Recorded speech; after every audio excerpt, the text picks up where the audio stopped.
Hey guys, welcome back to Creativity and Inspiration. How's everyone doing? I hope you're having a great day. Today, we're going to talk about, as you saw from the title, my papers, the papers I picked to go into the perfect signature, in my opinion. And what am I picking papers for a signature for? Well, if you didn't see, I made a quick little short where I took a Swiffer dust rag, you know, the dusters that go on the end of the green stick Swiffers. It was empty, and I turned it into this really cute bee-themed journal. Now, this journal cover is just over, well, let's put here, 6.5 by 6. 6.5 by 6. So it's almost a square, not quite. It's a little bit longer than a square. And I'll put the card up, like I said, so you can see how I made this. Super simple, super easy. And I gave it a probably 1.5 inch, 1.5 inch spine. That way I can either do one signature and it has plenty of room to grow, or I can do two and they have plenty of room to grow. I used a bee scrapbook paper kit that I've had for a while. I'll link it. It's from Amazon. Isn't that pretty though? And then inside are the bees. I thought those two papers are beautiful, and you'll see more of this kit as we work on this little journal. But today, what goes into, in my opinion, the perfect signature? What papers go into the perfect signature? So how do I start? What do I start with? And I always start with the tea stained, coffee stained, beet stained, cabbage stained papers first.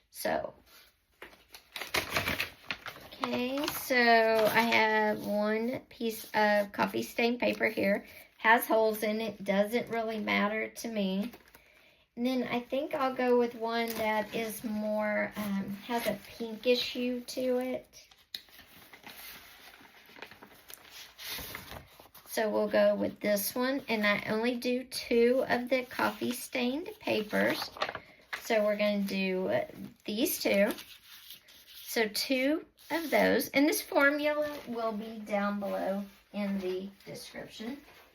After I do that, then I go to my office supplies, school supplies, and the first paper I always pick is a grid paper. I do 1 of those.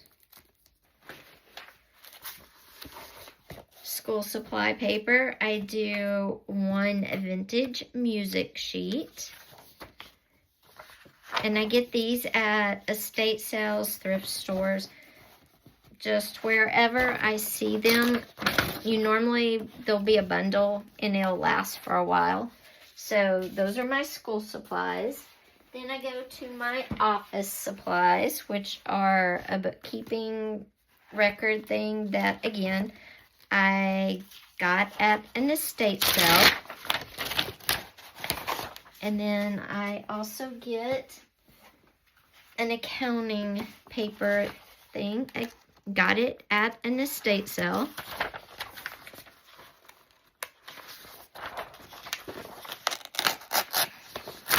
If I can find it with writing, I love to get those, but you know, most of the time at estate sales, they've already cleared those out. So we've done our school supplies and we've done our office supplies. So we are at, 6 pages. Okay, after you have all of your office supplies and your school supplies included, and we have 6 pages here right now with our dyed paper. The next pages, you can do a combination of a bunch of different things. You could add a book page for different sizing, which is what I would do in this case because these are all about the same size. And remember, I'm going to cut them down to fit my journal. Or you could use a vintage magazine page, whatever you want to do. I would add this, but instead of adding this, I'm going to add a third school supply and add half of a map. So our school supplies are 3. Our dyed paper, 2. Our school supplies are 3. Our office supplies are 2. That's 7. Now what am I going to add? Remember, this is my recipe for the perfect journal signature. And in that, a journal has to do 3 things. It has to meet your needs physically, so you have to have places to write. It has to meet your eye visually, which means you want not everything to be the same size. So right now, besides this, we've got a lot of stuff the same size. And you want different textures. So I have 3 options to add 10. Sometimes you can go to 12, 15. You don't have to stay at 10 pieces. So I'm going to show you what we're going to add. I always like to add a bag for the texture, the different size, the different color, and the sound. Okay, so I'm going to add a bag. I'm going to add a napkin. Again, it's a texture, it's a different graphic, and it goes with the theme of my journal. So I'm going to add a napkin. Now, I'm either going to add cardboard or I'm going to add packing paper. And in this case, I think I'll add the packing paper. I'm going to add a painted sheet of paper. This is something I painted on and never did anything with. And then I'm going to add tissue. You can add tissue, tracing paper, but you want that sound. So we've got 1, 2, 3, 4, 5, 6, 7, 8, 9, 10, 11, 12. 12 is a good number too. Anywhere between 15 and 10. And I'm meeting my visual cues. We're going to size some of these up a little different, but visually, it's going to be great. Texturally, it's great. I have kind of a slick paper. I have a rough painted paper, tissue, and a napkin. And I also have that sound with that in the paper bag. So this is the perfect recipe. So what is it again?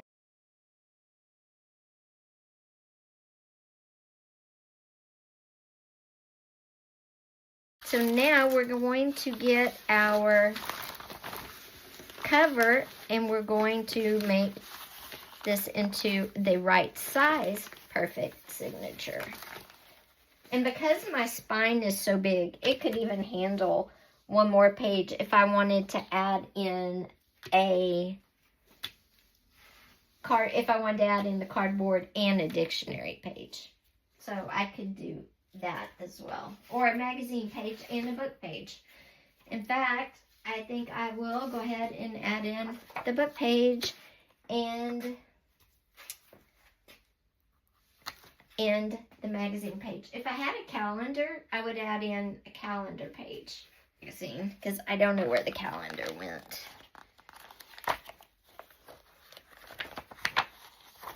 Let's do an ad. Let's do vintage coupons. Well, that's okay because we can fix it. I never tear stuff. Okay, because I won't have 13 pages, even though that's 26. No, that's 52 pages. Okay. So now we're just going to measure these down so they fit in my thing. Some of them are going to fit perfectly and some of them aren't. And I'm just going to trim them down really quickly.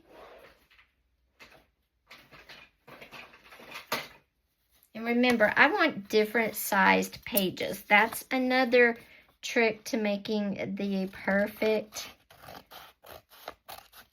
signature is different sizes.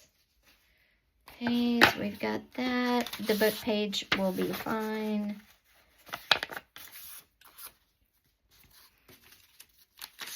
I think this will be fine.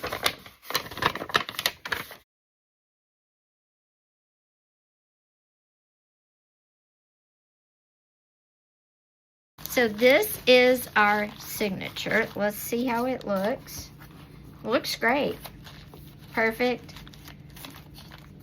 Everything's good. We have different size papers. And when it gets full, we add pockets and all the goodies that's going to go in here. This will be crowded, but maybe it will still close since I made the spine 1.5 inches.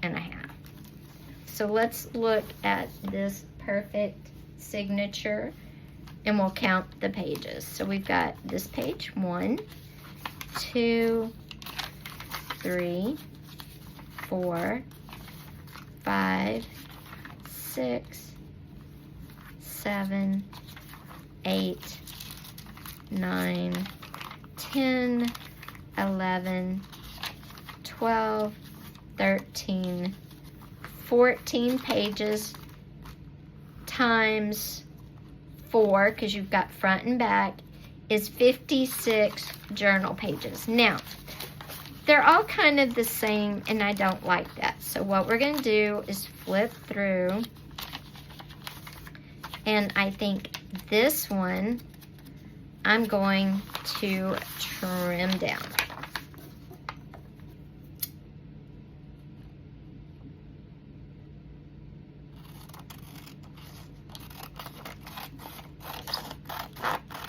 And I don't care if they're crooked. If you want yours straight, you do you, boo.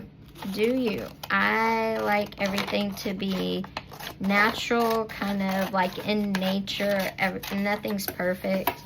Okay. And again, we save all of our bits and pieces. We'll see them again. Okay, so then we've got that. Yes, I love that. Much better. Then we've got that. Now, this napkin doesn't necessarily need to be the same size. But I kind of love it because, but what I'm going to do is cut it in half.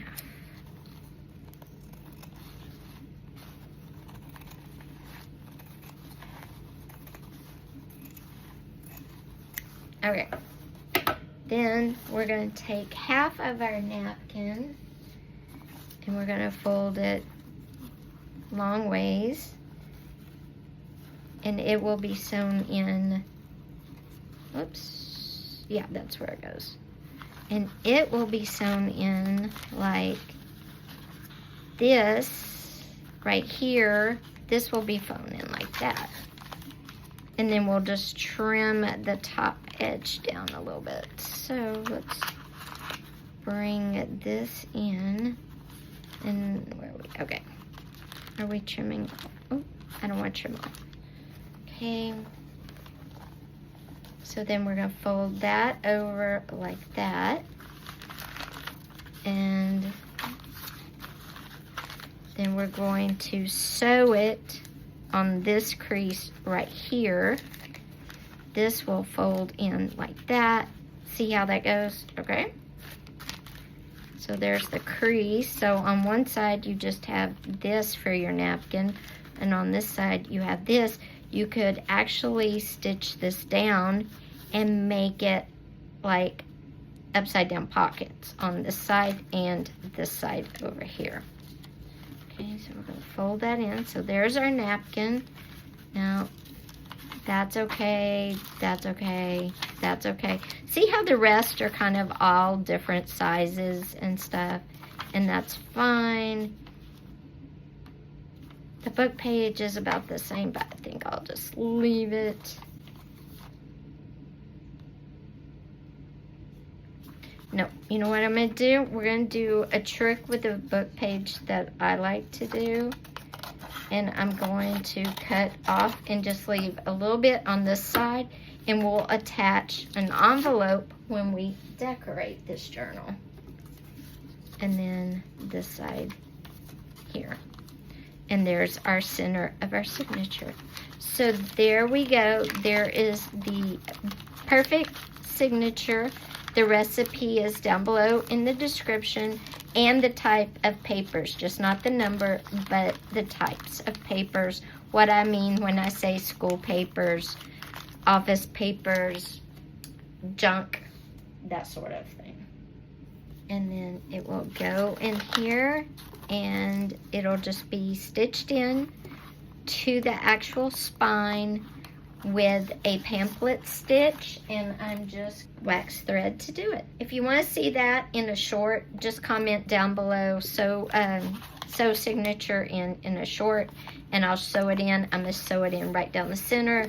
You may be like, well, you could put 2 signatures. Yes, I could. That was an option. When I made this journal, I could use 1 or 2 signatures. There is plenty of room.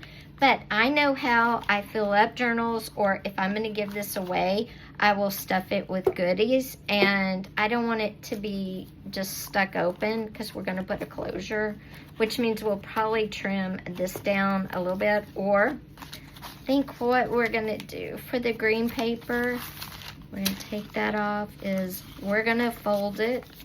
So I think what I'm going to do on both sides is I'm just going to fold in the sides like this, and they'll be just like that, and you can open them up like that.